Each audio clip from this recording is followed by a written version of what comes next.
Vote প্রচারকে কেন্দ্র করে সংঘর্ষের ঘটনা ঘটল পূর্ব মেদিনীপুর জেলার পটাশপুরের পুরুষোত্তমপুর গ্রামে। বিজেপি প্রার্থীর প্রচারে হামলার অভিযোগ তৃণমূল আশ্রিত দুষ্কৃতীদের বিরুদ্ধে। পটাশপুর বিধানসভার বিজেপি প্রার্থী তপন মাইতির সমর্থনে এলাকায় প্রচার চলাকালীন হঠাৎই হামলার অভিযোগ ওঠে তৃণমূল আশ্রিত দুষ্কৃতীদের বিরুদ্ধে। বিজেপির কর্মী সমর্থকদের উপর চড়াও হয়ে বেধড়ক মারধর করার অভিযোগ ওঠে।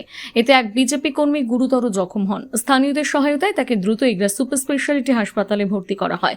বর্তমানে তার চিকিৎসা চলছে। ঘটনার পর ক্ষোভে ফেটে পড়েন বিজেপির কর্মীরা। হামলার প্রতিবাদে পটাশপুরে বিভিন্ন জায়গায় রাজ্য সড়ক অবরোধ করে বিক্ষোভ দেখানো হয়। এর ফলে দীর্ঘক্ষণ যান চলাচল ব্যাহত হয় এবং সাধারণ মানুষের ভোগান্তি বাড়ে। পরিস্থিতি নিয়ন্ত্রণে আনতে ঘটনাস্থলে পুলিশ মোতায়েন করা হয়। বিক্ষোভকারীদের দাবি, হামলাকারীদের দ্রুত গ্রেপ্তার করে কঠোর শাস্তি দিতে হবে। অন্যদিকে তৃণমূল নেতা প্রণব কর এই অভিযোগ অস্বীকার করে জানান, ঘটনায় তাদের কোনো যোগ নেই, বিজেপির অভিযোগ ভিত্তিহীন। ইতিমধ্যে পটাশপুর থানায় বিজেপির পক্ষ থেকে লিখিত অভিযোগ দায়ের করা হয়েছে। পুলিশ ঘটনার তদন্ত শুরু করেছে।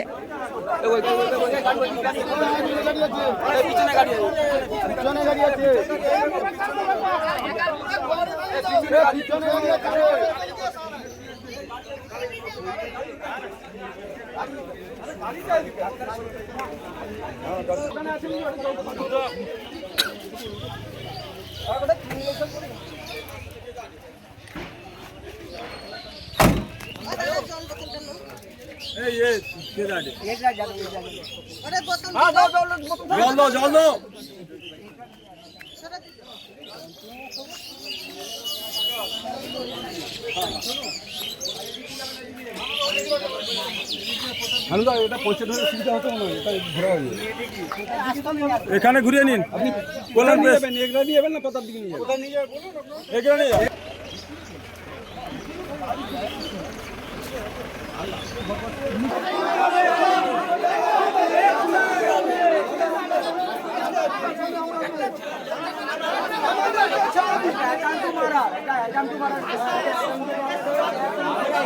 কি হবে পরে দেখা যাবে। ওদেরকে যে ঘর মারবো, ওদেরকে সালা ঘর মারবো। আমাদের হাতে তুলে দিন,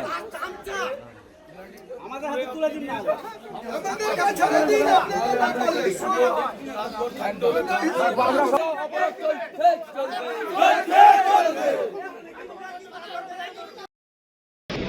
আমাদের প্রিয় প্রার্থী, বিজেপির মনোনীত প্রার্থী তপন মাইতির একটি শিডিউল ছিল পুরুষোত্তমপুরে।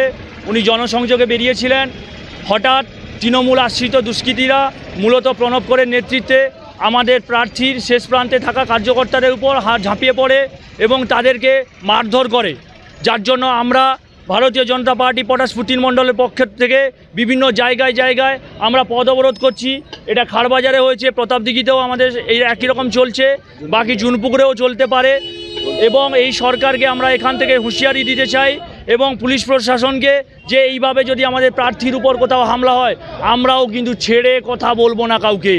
আমরাও ভারতীয় জনতা পার্টির কার্যকর্তা, আমরাও জানি কিভাবে এদেরকে রুখে দিতে হয়, কিভাবে সন্ত্রাসবাদকে রুখে দিতে হয়, আমরা খুব ভালো করে জানি। আমরা বাকিটা পরে ভেবে নেব। একবারে সর্বৈত মিথ্যা। এরা মিথ্যা বলে বলে একেবারে সারা বাংলাটাকে মিথ্যাই ভরিয়ে দিয়েছে। এদের উপর থেকে নিচ পর্যন্ত টোটালটাই মিথ্যা। এখানে একেবারে শান্ত এলাকায় বাইরে থেকে কিছু হারমাত, কিছু গুন্ডা, পাতাখোর, মদখোরদের নিয়ে এসে একটা শান্ত জায়গাতে গন্ডগোল করার চেষ্টা করেছে। আমি এদের সঠিক জবাব হবে 4 তারিখ রেজাল্ট বাড়ানোর পর বিকাল 3টাতে বুঝতে পারবে পুরুষোত্তমপুরের তৃণমূল কংগ্রেসের সংগঠন কী অবস্থায় আছে।